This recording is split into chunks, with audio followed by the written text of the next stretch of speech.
পুঁই শাক আমাদের অনেকেরই খুব পছন্দের একটি খাবার। আর পুঁই শাকের বিচি এটি কিন্তু খেতে খুবই সুস্বাদু লাগে। তবে অনেকেই রান্না করতে জানেন না বা প্রসেসটা ঠিক কীরকম অনেকেই জানেন না বলে পুঁই শাকের বিচিটা অনেকেই খেতে চান না বা খান না। প্রিয় দর্শক, সেই পুঁইয়ের বিচির রেসিপি নিয়ে সকলকে স্বাগত জানাচ্ছি আমার চ্যানেলে। আসসালামু আলাইকুম। আশা করছি সকলে খুব ভালো আছেন।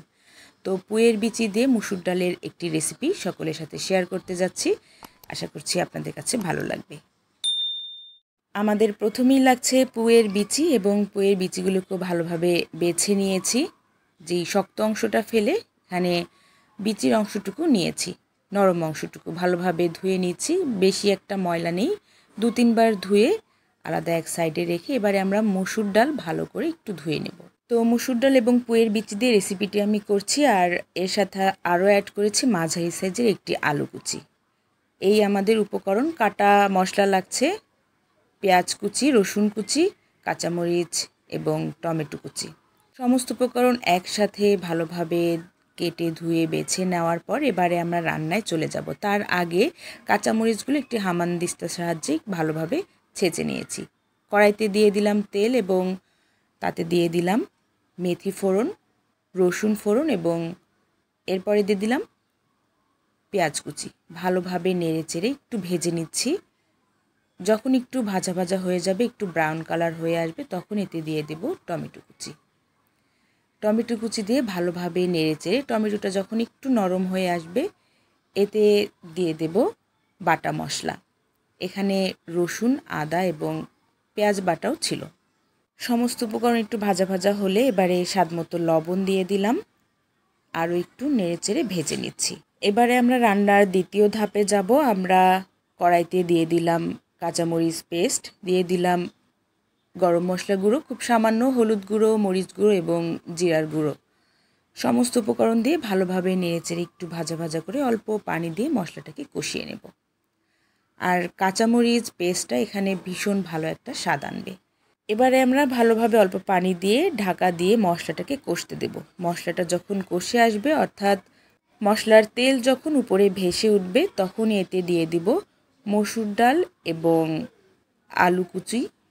মসুর ডাল এবং আলু কুচিটাকে ভালোভাবে নেড়েচেড়ে একটু হালকা সতে করে নেব, হালকা একটু রান্না করে নেব। এবং সাথে সাথেই আমরা পুঁইয়ের বিচিগুলো দিয়ে দেব, কারণ পুঁইয়ের বিচি সেদ্ধ হতে একটু সময় লাগবে। ডালটা যদিও তাড়াতাড়ি সেদ্ধ হয়ে যাবে। এবারে পুঁইয়ের বিচি দিয়ে ভালোভাবে নেড়েচেড়ে মিক্স করে একটু কষিয়ে নেব। যেহেতু এখানে অল্প পানি দিয়ে মশলাটা আগ থেকেই কষানো ছিল, তো বাড়তি পানি এখন দেওয়ার দরকার নেই। এখন আমরা সমস্ত ডাল এবং পুঁইয়ের বিচিটাকে একটু কষিয়ে নেব। পুঁইয়ের বিচি সমেত ডালটা যখন একটু কষানো হয়ে যাবে, তখন এতে পর্যাপ্ত পরিমাণ পানি দিয়ে দেব। অবশ্যই একটু বেশি পরিমাণ পানি দেব, কারণ এখানে একটু আমি ঝোল ঝোল হালকা একটু ঘনত্ব রাখবো। ব্যাপারটা পুরো ভাজা ভাজা করব না। তো এখন আমাদের শুধু সেদ্ধ হওয়ার পালা। একটু পরপর ঢাকা উঠিয়ে আমরা নাড়াচাড়া করে নেব। আর পুঁইয়ের বিচিটা যেন ভালোভাবে সেদ্ধ হয় সেজন্য অপেক্ষা করব। মোটামুটি পুঁইয়ের বিচিটা যখন সেদ্ধ হয়ে আসবে, তখনই আমাদের রান্না অলমোস্ট ডান। প্রসেসিং আর কিছুই নেই। এরই মধ্যে আমাদের রান্না প্রায় শেষ হয়ে এসেছে এবং ঝোলটাও একটু কমে এসেছে। মোটামুটি এই রকম ঘনত্বটাই আমি রাখতে চাচ্ছি, এতে করে খেতে ভীষণ ভালো লাগে। আমাদের সমস্ত উপকরণ যখন সেদ্ধ হয়ে যাবে, তখন নামানোর ঠিক আগ মুহূর্তে দিয়ে দেব এখানে অল্প সামান্য টমেটো কুচি এবং দিয়ে দেব ধনিয়া পাতা কুচি। খুব সুন্দর একটা ফ্লেভার আসবে এই পর্যায়ে ধনিয়া পাতা কুচি, টমেটো, আর নামানোর আগে একটু ভাজা জিরার গুঁড়ো দিয়ে নেব। তো এই পর্যায়ে আমার রান্না অলমোস্ট ডান। এবারে আমি ধনিয়া পাতা আরও একবার দিয়ে দিচ্ছি। মাঝে আরও একবার আমি ধনিয়া পাতা দিয়েছিলাম এবং নামানোর আগে আর একটু ধনিয়া পাতা দিচ্ছি। এতে করে এই রেসিপিটির স্বাদ, ফ্লেভার আরও অনেক অনেক গুণ বেড়ে যাবে।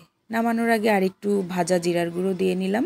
প্রিয় দর্শক, এই হচ্ছে আমার পুঁইয়ের বিচি দিয়ে মসুর ডালের ঘন্ট। এই রেসিপিটি এতটাই সুস্বাদু, আমার বাচ্চারা বাসার সবাই খুব মজা করে এবং বলতে গেলে চেটেপুটে খেয়েছে। আমি ভাবতেই পারিনি যে ওরা এতটা পছন্দ করে খাবে। দর্শক, কেমন লাগলো আমার আজকের এই রেসিপিটি? ভালো লাগলে অবশ্যই লাইক, কমেন্ট, শেয়ার, সাবস্ক্রাইব করে দিবেন। আজ এ পর্যন্তই। সবাই ভালো থাকুন, সুস্থ থাকুন। দেখা হবে নেক্সট এপিসোডে নতুন কোনো রেসিপি নিয়ে। আল্লাহ হাফেজ।